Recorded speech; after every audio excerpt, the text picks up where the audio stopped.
The cool thing about this is we edit it down so much that no one's ever gonna see this. Hey, how's it going?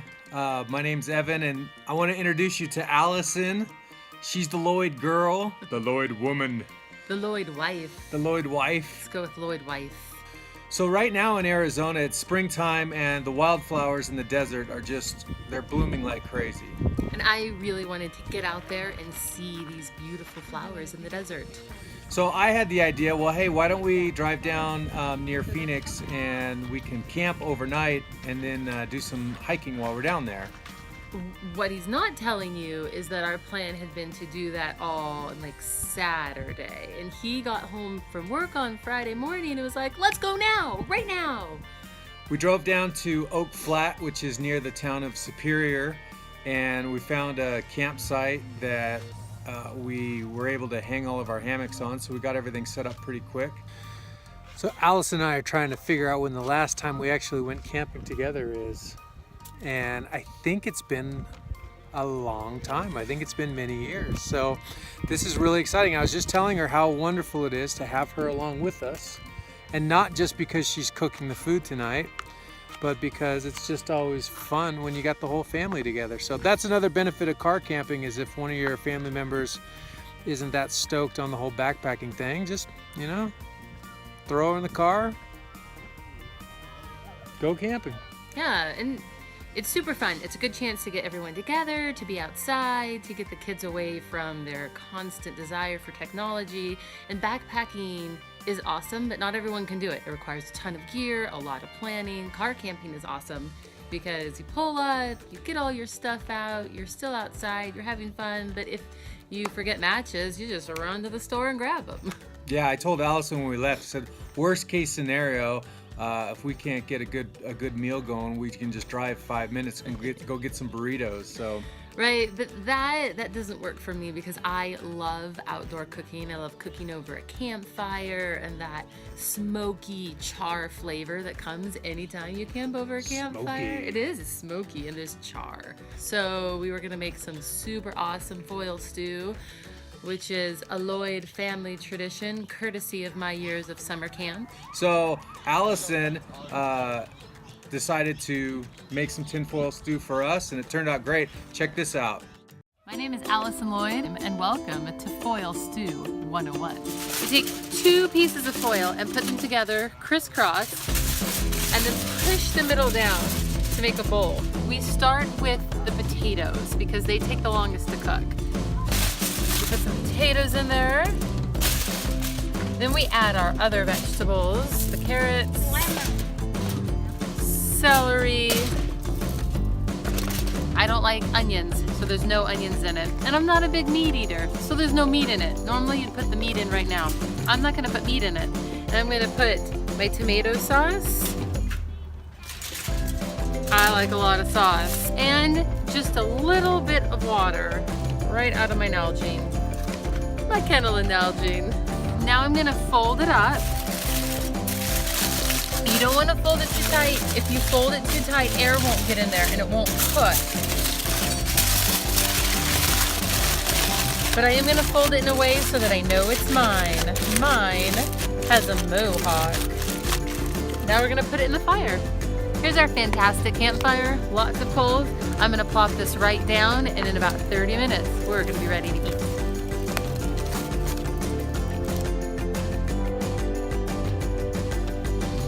Here it is, my vegetarian foil stew. It is fantastic. It's cooked on the fire to perfection. I've got my bread and I'm ready to go. So my tin foil stew with the family, the best part about it is we can cater to everyone's desires. My children don't like potatoes, but they do like green beans and broccoli. So their tin foil stew had green beans and broccoli. Mine had a ton of garlic in it because I love garlic. Evan's had bell peppers in it. You can customize it to your family's tastes and desires. I like me some peppers. Yeah, it's a good way to go. I heard if you eat raw potatoes, it's bad for you. Like your stomach can't handle it or something. Like it'll really mess you up. Really? Yeah. Where'd you hear it? I don't know. I don't remember, but it's like a thing. You have to cook them or else it can really jack you up. Like, it really hurts your stomach to digest them, these little things here. So cook your potatoes. Hey guys, let me show you how to do a bird call. What kind of bird is that? It's kind of like Tarzan, except it's like a cardinal. I'm doing a cardinal call.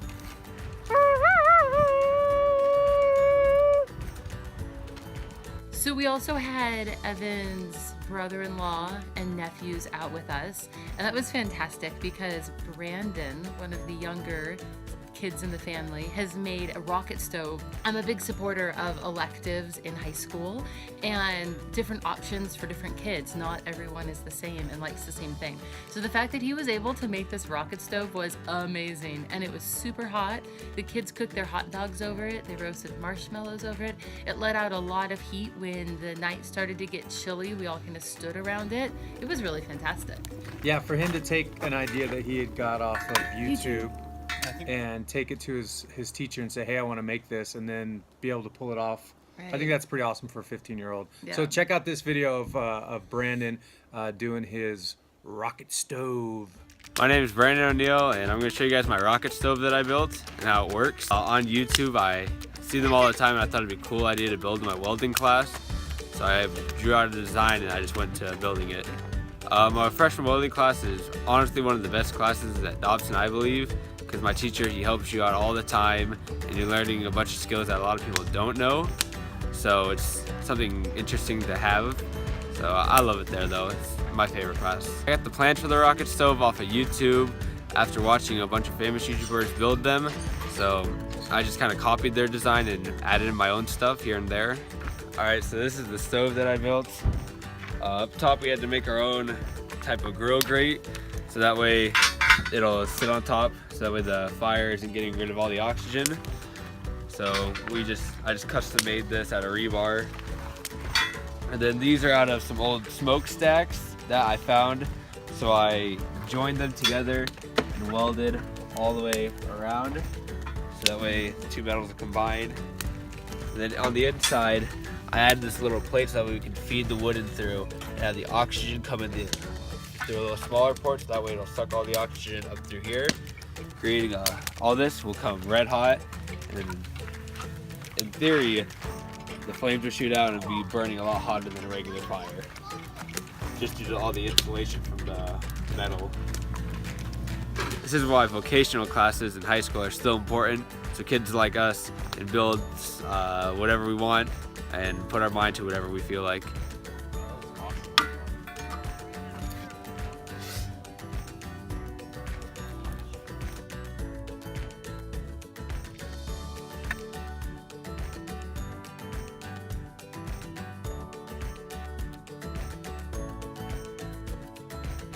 Now all you gotta do is just keep feeding it scrap pieces of wood, so that way the fire will just keep going up. And so that's all I'm trying to do right now, is just keep the fire going. At first I didn't think it was gonna work, just because it's the first time ever building one, but now looking at it, it works really well.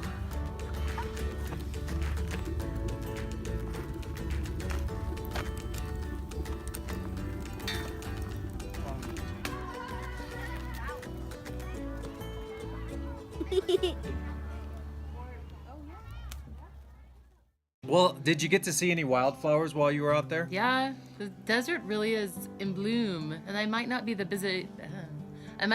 biggest desert fan, but with all those flowers everywhere, it's really pretty. Yeah, she's a big fan with flowers. Big fan. So we went over near the Lost Dutchman's gold mine in eastern Mesa, and we were able to do a hike with the family and see lots of flowers, and I thought it was fantastic. We had a good time. And we have an idea where the gold mine is. Yeah, Max thinks he knows where the gold mine Max is. is gonna go find the gold.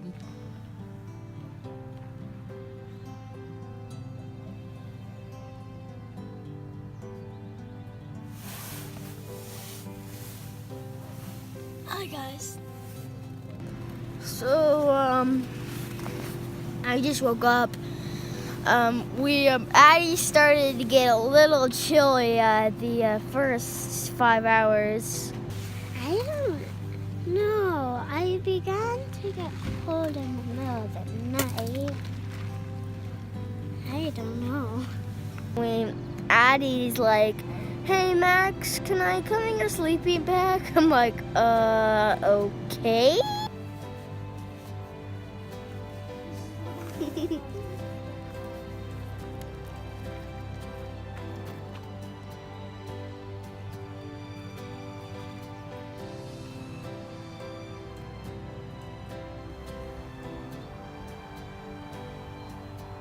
I have a feeling you're not listening. So what's up, Allison? How's it going? Hey, Dad. It's fine. It's a little chillier than we thought it was going to be. We're like the caterpillar from Alice in Wonderland. Who are you? See, I'm like, Addie, I'm going to bed. And don't bother waking me up in the afternoon either, because I want to stay in this thing until Wednesday. Till Wednesday? Yeah, that's what I said, because that tent is just so comfortable. It's a long time from now, Wednesday. What's up, Rockstar? Good. We have Addie here, and she just spent the night in her tree tent, and the tents will connect. How did it go, Addie? Good. Awesome. And we've been lucky. There's lots of trees here, which for southern Arizona can be tricky. You don't want to be hanging from a cactus, do you, Addie? No way. No way. So, but man, after we just got done backpacking in Utah for 4 days, so to go from the serenity and quiet of backpacking to the noise and, you know, general differences in car camping, we're having a little bit of culture shock. So, but it's been cool. Everyone's been really nice. The funny thing is we checked the weather before we came here, and the low for Oak Flat was supposed to be 50 degrees, and it got down to 37 degrees last night. So not crazy cold, but a lot colder than we were expecting. You got a little cold, didn't you, Addie? Yes, in the middle of the night I did. Yeah, Addie got cold last night.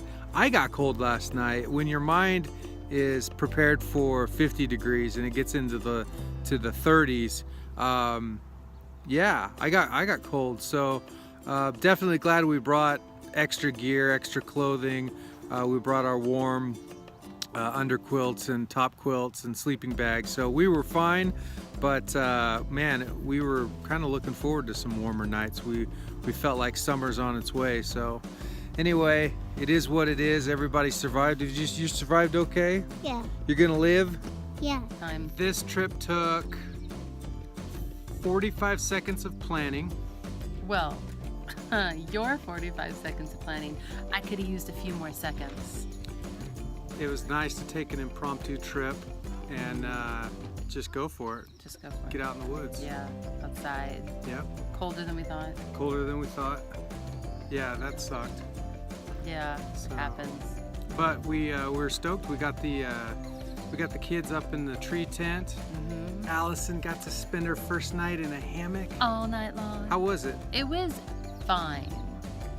It was fine. It was colder than we thought, so it was a little chilly. Fine is one of those low-calorie words that doesn't mean a lot. Well, but it was fine, not bad. So how would you describe it? I would describe it as I would describe any night sleeping outside of my cozy bed. Less than perfect. Yes, but not bad. Fine. Okay, we'll take it. Fine is Solid. fine. It could be worse. Could be worse.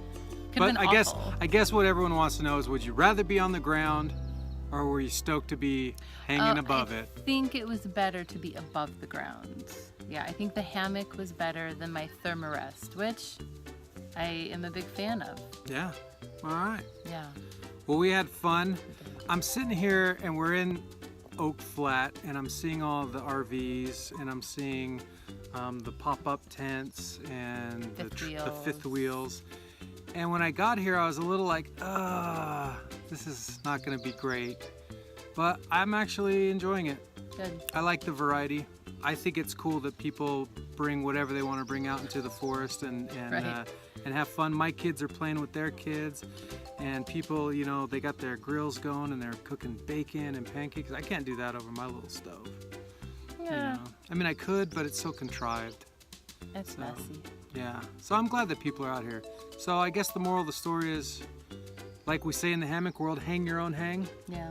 do your own thing, Do your and own it's all thing. good, man. Just get outside and go have some fun. So. Yeah. Enjoy nature. So hey guys, we hope you enjoyed our car camping video. We had a lot of fun out there. My name is Evan. My name is Allison. My name is Max. We're the Lloyd boys plus Lloyd mom. Hey, Mom. Hey, moms. Stay tuned and we'll see you later.